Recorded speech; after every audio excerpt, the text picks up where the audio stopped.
안녕하세요. 평생을 힘들게 그리고 가난하게 살아온 저에게 얼마 전에 기적과도 같은 일이 생겨서 이렇게 사연을 보내게 되었습니다. 저는 남들과 다를 것 없이 그저 평범한 삶을 살고 있었던 아이였어요.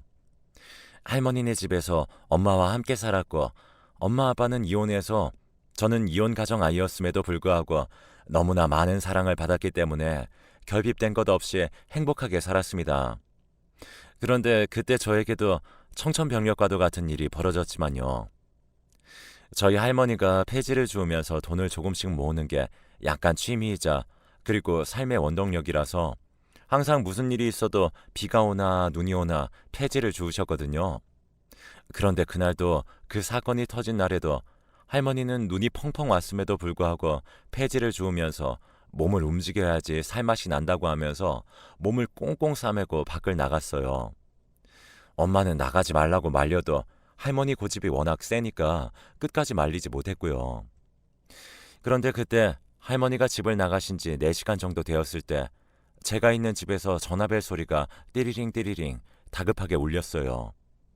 직감적으로 무슨 일이 생겼구나라는 걸 저는 느낄 수 있었고 바로 그 전화를 받았습니다. 여기 영동병원인데요. 할머니가 크게 넘어져서 지금 수술로 바로 들어가셔야 하거든요. 보호자 되시는 분이랑 빨리 와주시길 바랍니다. 라는 다급한 목소리가 수화기 너머로 들려왔어요. 제가 전화를 받고 엄마 하면서 충격적인 표정을 짓자 엄마는 바로 전화를 넘겨받아서 상황 파악을 한 뒤에 저보고 너는 집에서 집 지키고 있어. 할머니가 지금 많이 아프니까 엄마가 먼저 가서 상황 보고 연락할게. 절대로 함부로 나가지 마. 지금 길이 엄청 위험하니까 하며 애써 슬픈 눈을 숨기려 하면서 엄마는 그 한겨울에 슬리퍼에 가디건만 걸치고 급하게 길을 나섰습니다. 저도 따라가고 싶었지만 엄마는 제가 충격받을까봐 오지 못하게 한 것 같아요. 나중에 상황을 들어보니까 할머니는 폐지를 줍다가 빙판길에 미끄러지신 거였어요. 문제는 경사도가 엄청나게 높은 곳에서 미끄러진 거고 그래서 할머니의 머리가 깨지면서 출혈과 함께 그 흰 눈 사이에서 행인에게 발견된 겁니다. 한 할머니가 길에 쓰러져 있으니까 빨리 여기로 출동해달라고요. 그렇게 구급차가 할머니를 싣고 가고 할머니는 긴급 대수술을 받게 된 거였어요. 하지만 연세도 너무나 많이 드셨고 아무래도 먹고 사는 게 힘들다 보니까 제대로 못 먹어서 건강도 안 좋았던 바람에 할머니는 결국 입원한 지 7개월 만에 돌아가셨습니다. 그 전까지는 먹고 사는 게 힘들어도 빚이 없으니까 모은 돈으로 어찌저찌 다른 사람들처럼 평범한 나날들을 살 수 있었어요. 할머니가 그동안 입원하면서 수술을 4번이나 더 받으시고 이런저런 비보험 약물들이 계속해서 들어가니까 결국 저희는 빚더미를 떠안게 된 거였죠. 할머니가 돌아가시고 나서 저와 엄마에게 남은 거라고는 쓸쓸하고 공허하고 무어라 표현할 수 없는 슬픈 감정과 하루하루를 목조이는 빚더미뿐이었습니다. 이건 아니라고, 이건 아닐 거라고 아무리 소리쳐봐도 현실은 바뀌지 않았어요. 제가 할 수 있는 것은 아무것도 없었습니다. 중학생이었던 제가 뭘 할 수 있었겠어요. 엄마는 그날부터 매일 병원비 남은 것 때문에 이자 때문에 한숨을 집에서 푹 쉬었고 식당 설거지부터 시작해서 빌딩 청소까지 굳은 일은 다 도맡아서 하게 되었죠. 저는 진짜로 너무너무 힘들었어요.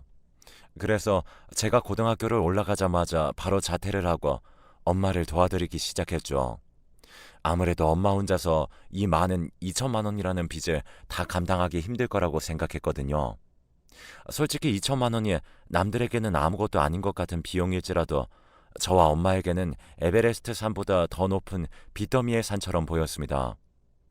일단 우리 엄마 속을 좀 편하게 해주려면 내가 빨리 돈을 벌어서 이놈의 빚부터 없애야 한다는 생각이 가장 우선되었어요. 그래서 저는 바로 자퇴를 하자마자 배달 알바를 했습니다. 지금에도 배달을 하면 돈을 많이 벌 수 있잖아요. 제가 했을 때만 해도 마찬가지였어요. 배달 일을 통해서 정말 많은 돈을 벌 수 있었습니다. 그냥 평범한 알바보다 열심히 일하면 건당 받으니까 시급이 2배에서 3배 정도 높은 거였어요. 저는 좋았죠. 빨리 일해서 돈을 빨리 모을수록 우리 엄마 근심 걱정 덜 수 있으니까요.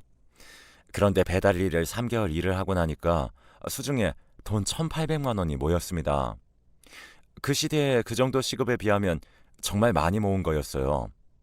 엄청 뿌듯하기도 하고 또 빨리 우리 엄마 마음에 빚을 덜어주고 싶다라는 생각에 엄마에게 빚을 갚을 수 있게 되었다고 말했고, 엄마는 세상에서 가장 행복한 표정을 지으면서 정말이냐고 저에게 되물었죠. 저도 마찬가지로 미소를 지으면서 이거 정말이라고 하답했죠. 그렇게 저는 빚을 갚고 여전히 배달을 하면서 생계를 유지하게 되었어요. 엄마도 저 덕분에 평생 마음에 한이 되었던 빚을 싹 다 갚을 수 있어서 정말 세상 날아갈 듯이 기쁘다고 말씀하셨거든요. 엄마가 그렇게 말해주니까 정말 기분 좋았고 제가 앞으로 삶을 살아가게 해주는 원동력이 되었습니다. 와, 이런 맛에 내가 인생을 사는가 봐 하면서 좋아서 뿌듯해하고 있었는데 엄마가 마지막에 암 판정을 받으신 거였어요. 유방암이셨는데 통증이 극심한데도 불구하고 혹시나 병원에 갔다가 할머니처럼 똑같이 병원비 때문에 자식들한테 피해를 끼칠까봐 꾹 참은 거였죠. 그 말을 들을 때 얼마나 가슴이 아프고 답답하던지요. 이럴 수는 없다고, 어떻게 이런 일이 있냐고 하면서 막 소리를 질렀어요. 내가 거짓말 치지 말라고, 세상에 왜 이렇게 나를 괴롭히는 거냐고 하면서요. 엄마의 암은 3기였고 바로 항암 치료를 시작했지만 가면 갈수록 엄마의 체력이 뒷받침해주지 못해서 항암 치료도 제대로 받지 못했어요. 약이 투약될 때마다 미친 듯이 어지럽고 정말 토할 것 같은 기분이 든다고 하면서요.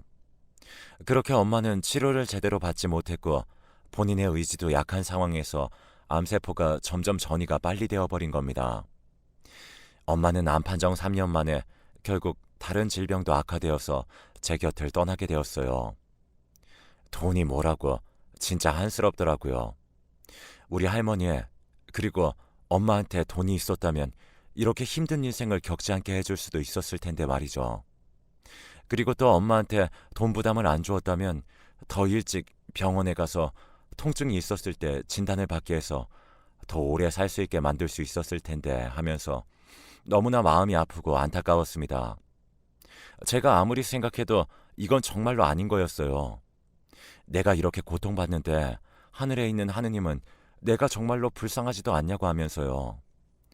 한순간에 고아가 되어버린 저는 슬픔에도 불구하고 난 이제 곁을 지켜주는 어른이 없으니 정신 차려야겠다 마음을 굳게 먹었습니다.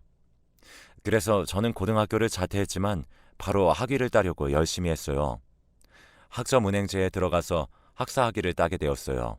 저로서는 굉장히 큰 도전이었고 학사학위가 있다는 것 자체가 굉장히 자랑스러웠습니다.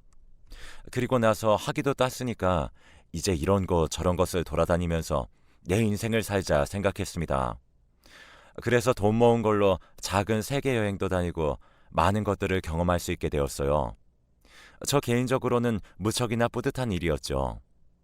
그 경험들을 통해서 더욱더 많은 사람들에게 나의 많은 것들을 나누어 줘야겠다고 마음을 먹은 계기가 되었죠. 해외에 갔다 온 이후로 슈퍼에서 배달을 다시 시작하게 되었어요. 슈퍼에서 일을 하는 게 마음도 편하고 다른 사람들 눈치 안 보고 내가 일을 다 할 수 있어서였죠. 그렇기에 일을 하고 있는데 항상 같은 시간에 딱 저희 슈퍼 파라솔 앞에 리어카를 끌고 와서 휴식을 취하는 할머니가 있었어요. 처음에 속으로는 아니, 왜 저 할머니는 남의 영업장 앞에서 왜 냄새 풍기고 앉아 있는 거야?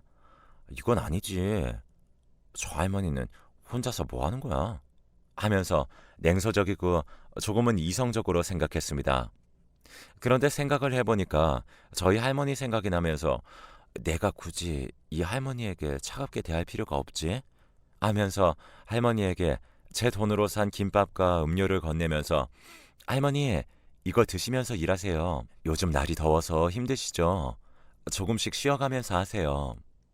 연세도 있으셔서 중간에 쓰러지시면 정말 많이 힘드실 거예요. 하면서 할머니에게 말을 했습니다. 할머니는 저의 말을 듣고 무척이나 감동한 듯한 눈을 보이며 아이고, 요즘엔 이런 청년도 다 있구려. 참 요즘에는 젊은이들이 노인네들 싫다고 그냥 노인네만 옆에 지나가면 막 손가락질하고 그러는데 청년은 다르네. 하면서 제 등허리를 툭툭 쳐주었습니다. 아주 오랜만에 느낀 할머니의 따뜻한 손길이 돌아가신 할머니와 엄마를 생각하게 하면서 눈물이 핑 돌게 했어요.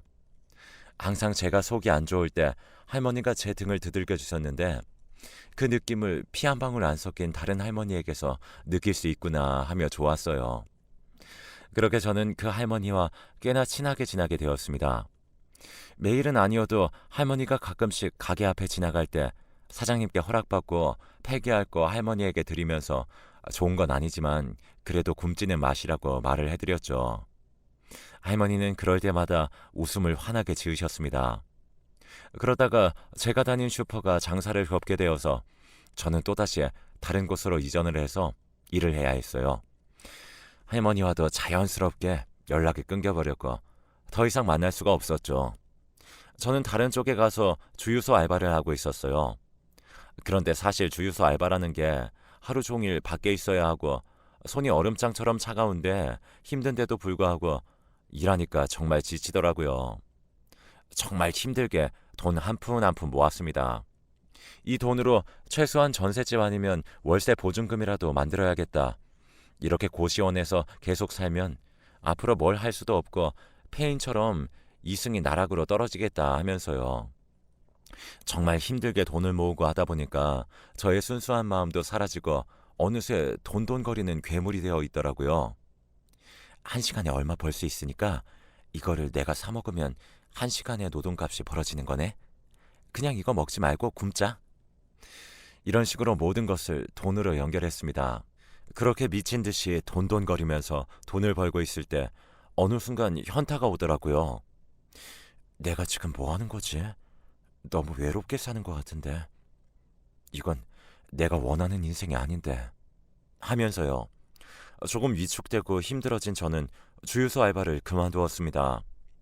예전에 슈퍼에서 일할 때 사장님이 그 근처에서 가게를 열었다고 일을 도와달라고 하셔서 저는 알겠다고 한 뒤 사장님 가게에서 일을 했어요. 오랜만에 다시 찾아간 그 동네는 여전히 정겹고 또 많은 것들이 아직 변하지 않은 채로 남아있더라고요. 서울의 다른 것들은 빠르게 변화하는데 그 달동네만큼은 개발이 안 되고 여전히 자리를 잡고 있었는데요. 그렇게 그곳에서 일을 하고 있다가 늦게 끝나서 저는 슈퍼에서 요구르트와 과자를 사고 집으로 가고 있었어요. 고단한 하루를 이 음식들로 달래보려고요. 그런데 저 골목 쪽에 한 할머니가 누워 있는 겁니다. 아니, 날씨가 이런데 왜 이 시간에 여기서 밖에 누워 계신 거야? 하면서 저는 그쪽으로 다가갔어요.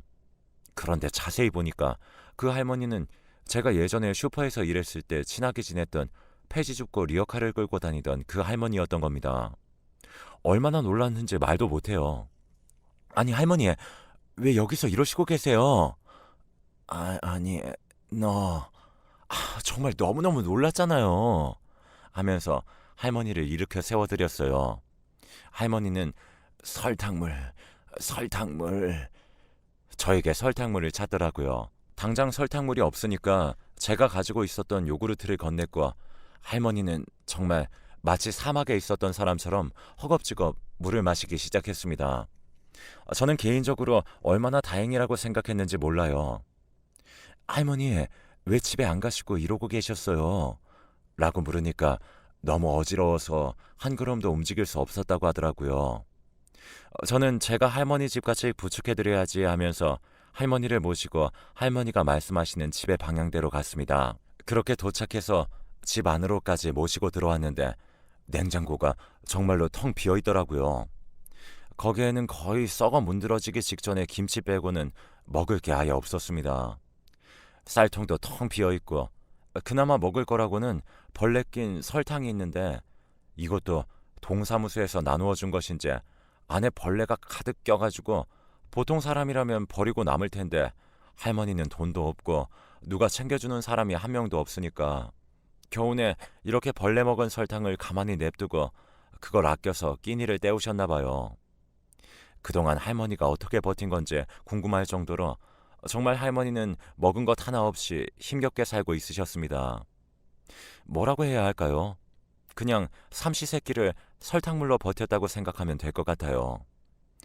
정부에서 주는 연금이 많지도 않고 그걸 질병에 쓰이는 약들 사면 5만 원 정도 남는데 설탕 사고 밥 조금 사면 그것마저 땡이랍니다. 정말로 백가죽에 등가죽이 붙어 있을 정도로 마음이 아팠어요. 이건 아닌데, 이건 아닌데 하면서요. 저는 일단 할머니를 병원에 데려가야겠다 싶어서 가서 영양주사랑 포도당 주사라도 맞게 해드려야겠다 생각한 뒤에 할머니를 모시고 병원에 갔습니다. 의사는 영양이 너무너무 부족해서 당장 쓰러져도 이상하지 않은 상태라고 헤모글로빈 혈액도 굉장히 부족해서 이 정도면 빈혈 때문에 평소에 극심한 머리 통증을 가지고 있을 거라고 하더라고요. 저는 너무 슬펐어요. 참, 누구 하나 챙겨주는 사람이 없어서 이렇게 죽음을 기다리고 있는 노인분들이, 이런 독거노인들이 얼마나 많을까 하면서요. 그날 저는 돌아가신 할머니를 생각했습니다. 눈물이 왈칵 나서 펑펑 울 것 같았기 때문에 안 되겠다 싶었던 저는 제가 그 병원비를 다 내고 슈퍼 알바, 주유소 알바 하면서 정말 힘들게 모은 돈으로 할머니를 모시고 소고기를 대접하러 갔어요. 나 혼자 살 때는 돈이 아까워서 한 점도 못했던 그 소고기가 할머니와 함께 가서 먹으니까 얼마나 맛있고 또 돈이 아깝지 않았던지요.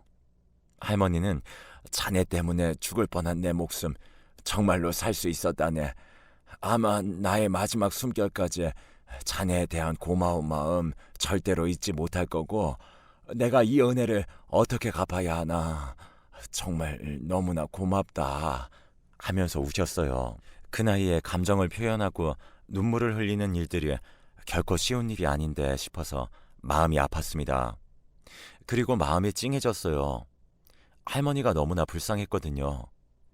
할머니에게 힘을 내라고 말한 저는 숨을 조금 크게 들이쉬고는 마트에 가서 할머니 한 달 정도 먹고 사실 음식들을 사가지고 냉장고를 꽉 채워드렸어요.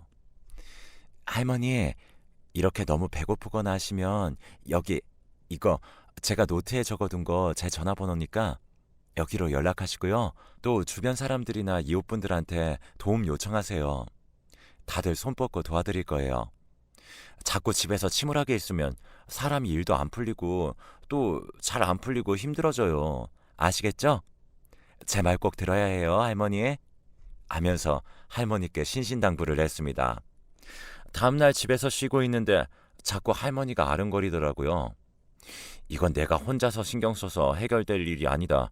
모두의 도움이 필요하다고 판단을 한 저는 동사무소에 가서 사회복지사와 이 할머니를 연결 좀 해달라고 강력하게 말했습니다.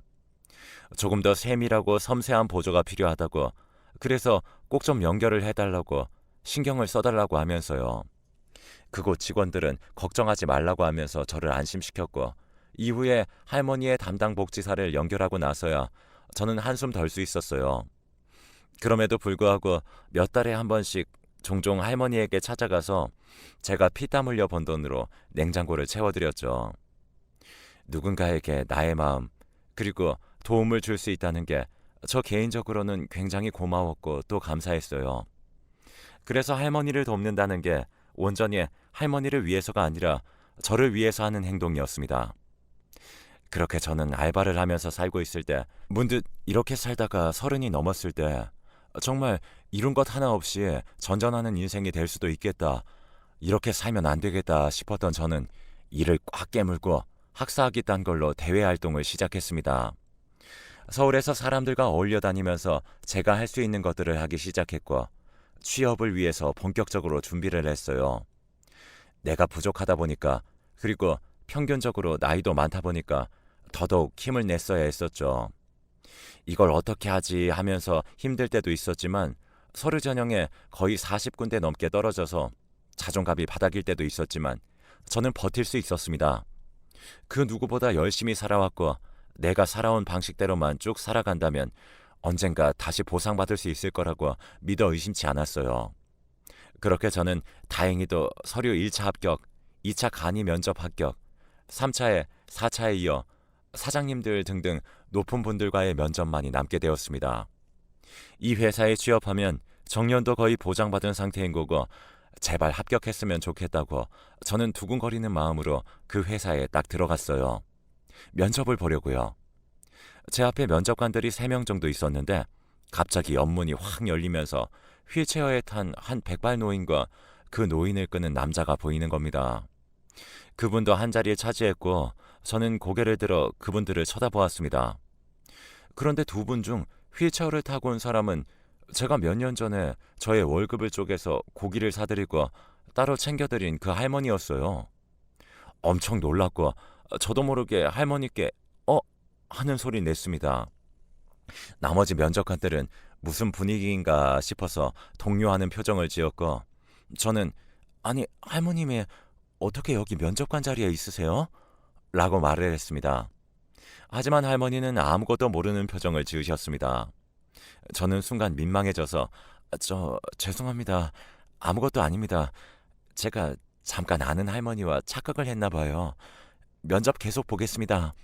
하고 잔뜩 풀이 죽고 기가 죽은 채로 면접을 이어서 보았습니다. 마음이 조금 아팠죠. 분명히 내가 아는 그 할머니가 맞는데 왜 나를 못 알아보는 건지.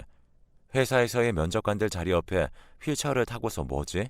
하면서요. 그렇게 시간이 지나서 면접이 끝났을 때 갑자기 그 면접관 중에 할머니를 모시고 들어온 남자가 저에게 복도에서 조금만 기다리라고 부탁을 하는 겁니다.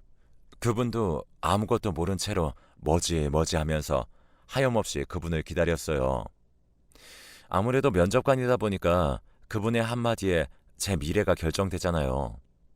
그래서 알겠다고 하고는 기다리는데 몇십 분 뒤 그분이 면접장에서 면접을 끝내고 저에게 혹시 신림 달동네 슈퍼 알아요?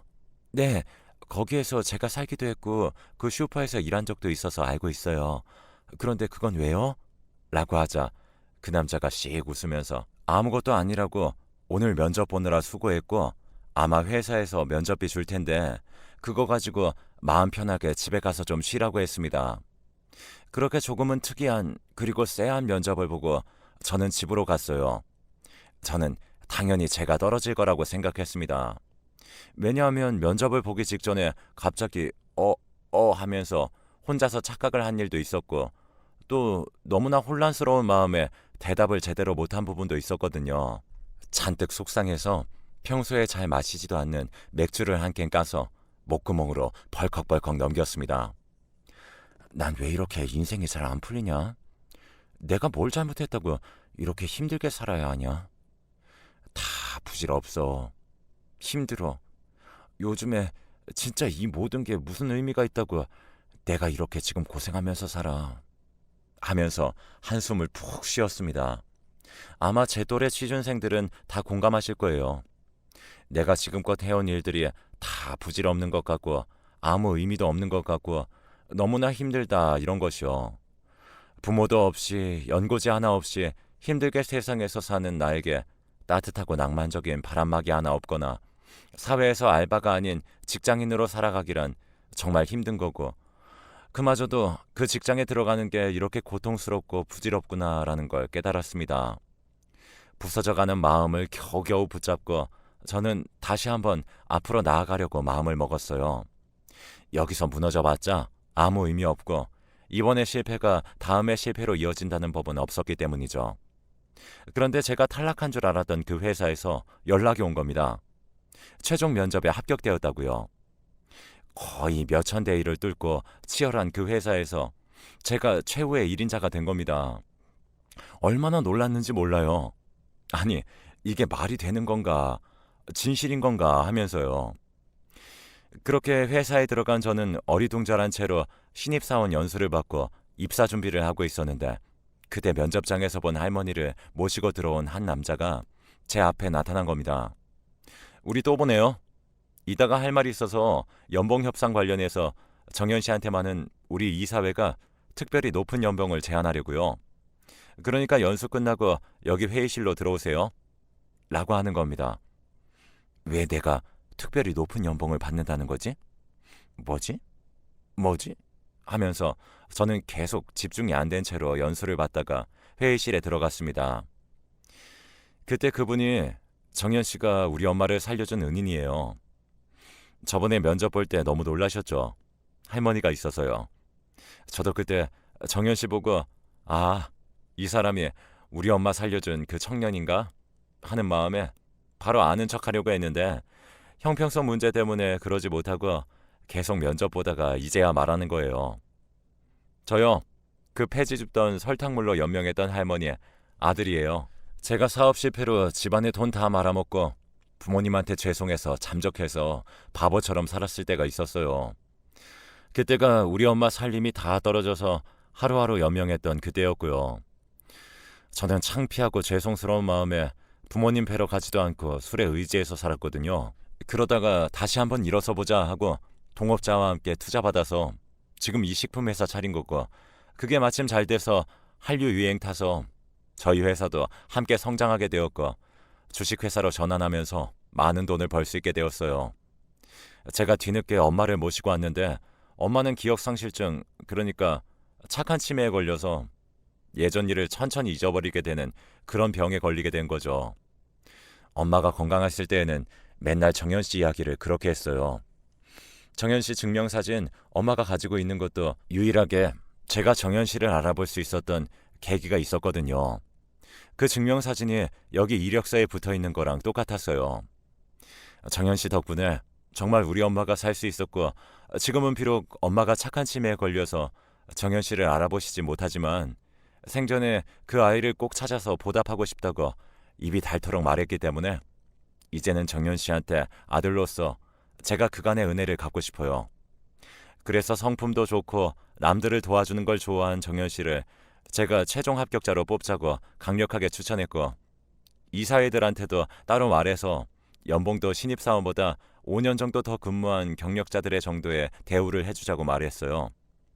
그게 결의가 되어서 이렇게 말하게 되었네요. 아마 지금 어리둥절하고 이게 진짜인가 싶겠지만 점점 더 적응이 될 거고, 그러면 우리 회사에서 큰 역할을 해줄 거라고 기대해요. 우리 엄마를, 죽어가던 우리 엄마를 그 고사리 손으로 케어해주고 봉사해주어서 기대하는 바가 큽니다. 라고 하면서 제 손을 잡고 고개를 숙여 인사하는 겁니다. 감사하다고요. 저는 진짜 너무 놀랐어요. 어른들 말에 착하게 살면 복이 온다는 말이 있던데 그걸 이럴 때 쓰는 말이구나 싶었어요.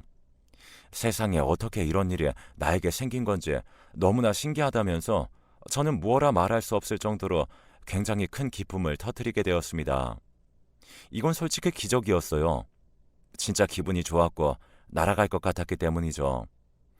그렇게 저는 한평생 이 회사에 충성하리라 마음을 먹고 일하고 있었습니다. 바로 할머니가 지금 치매에 걸리셔서 저를 알아보시지는 못하시지만 아들들이 다시 성공해서 할머니 배부르게 밥 드실 수 있도록 챙겨주고 또 살도 포동하게 찌셔서 등가죽과 배가죽이 붙은 그런 모습을 볼 일이 없어져서 저는 개인적으로는 굉장히 기쁘고 또 뿌듯하네요. 솔직히 저는 할머니 아드님의 적극적인 채용 태도가 없었다면 아직도 백수로 알바 인생을 전전했을 것 같아요. 저는 도저히 꿈도 꿀 수 없는 연봉을 받고 다른 사람들보다 비교도 안 될 정도로 감사한 기회를 얻게 되었습니다.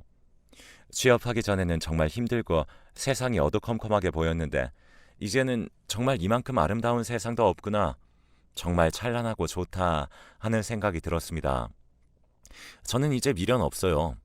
이렇게 좋은 회사에 취업하고 좋은 사람들과 함께 일을 한다는 것 자체가 저에겐 정말 큰 행운인 것 같습니다. 거창하게 뭐 몇 억 보상받고 일했다 이런 이야기가 아니지만 저는 그래도 회사에 취업하고 평생 직장 가지게 되고 연봉도 만족할 만큼 받게 되었다는 게 가장 기쁘네요. 만약에 정말 제가 할머니를 안 도와드렸다면 이런 일도 없었을 거예요. 지금 저에게 일어나는 일들이 정말로 기적처럼 느껴집니다. 너무 뿌듯하고 기분 좋네요. 여러분들도 항상 보이든 보이지 않든 착한 일 하시고 남들에게 봉사하시면서 살길 바랍니다. 그렇게 살면 언젠가는 복이 오는 것 같아요. 제비가 씨앗 물어다 주듯이 말이에요. 그럼 저는 여기서 사연 마무리하겠습니다. 여러분들, 날씨가 추우니까 몸 따뜻하게 하고 다니세요. 건강이 최고입니다. 참, 사연을 마무리하기 전에 제가 이 글을 쓰면서 전하고 싶었던 의도는 주변에 혼자서 힘들게 살고 계시는 독거노인 분들이나 가족이 없어서 돈이 없어서 힘들게 밥을 굶고 있는 이웃분들이 있으면 우리 비록 사는 게 정말 팍팍하고 요즘 더더군다나 삭막한데 그럼에도 불구하고 작은 손길을 한번 내어주시면 어떨까요? 아마 제 이야기를 듣고 계시는 분들이라면 그렇게 살고 있을 테지만요. 아무리 경쟁 사이라고 해도 우리 서로서로 보듬고 아껴주시고 또 함께 어울리면서 살아가는 게 인생에도 재미잖아요. 어떻게 사람이 생활하면서 그렇게 치열하게만 살 수 있겠습니까? 그냥 서로 돕고 없는데도 돕고 이런 게 가장 중요한 것 같습니다. 사실은 저도 할머니를 도왔을 때 아르바이트 하면서 한 시간에 5천 원, 4천 원 그렇게 조금씩 받으면서 모은 돈이었거든요. 소고기를 사드릴 때도 나 같으면 나 혼자였다면 절대 못 먹었을 텐데 할머니와 함께 먹고 또 누군가에게 나의 마음을 전하는 거라고 생각하니까 새삼 그것도 그냥 소중하게 느껴지더라고요. 돈이 아깝다는 생각보다는 그래, 이걸 통해서 내가 할머니에게 좋은 마음 그리고 나의 이 따뜻한 마음을 전할 수 있으니까 그래, 그걸로 된 거다 라고 하면서요. 하여튼 그런 경험이 몇 번 쌓이다 보니까 저도 누군가를 도와줄 수 있는 유능감을 가지고 있다는 마음이나 뭐랄까요? 자신감, 자존감 이런 것도 높아지고 튼튼해지는 것 같습니다. 이 세상에서 나 혼자 살아가는 거 아니잖아요. 혼자 할 수 있는 일은 아무것도 없다고 생각하고 저는 그렇게 사실은 조금 자신감도 없고 그러한 사람이지만 용감하게 살려고 합니다. 그렇게 살다 보니까 정말 이번에 회사 취업이라는 복을 받게 되었네요. 뭐 오지랖을 부려서 이런 말 한마디 하는 것 같은데요. 그래도 좋은 것 같아서 말 꺼내게 되었습니다.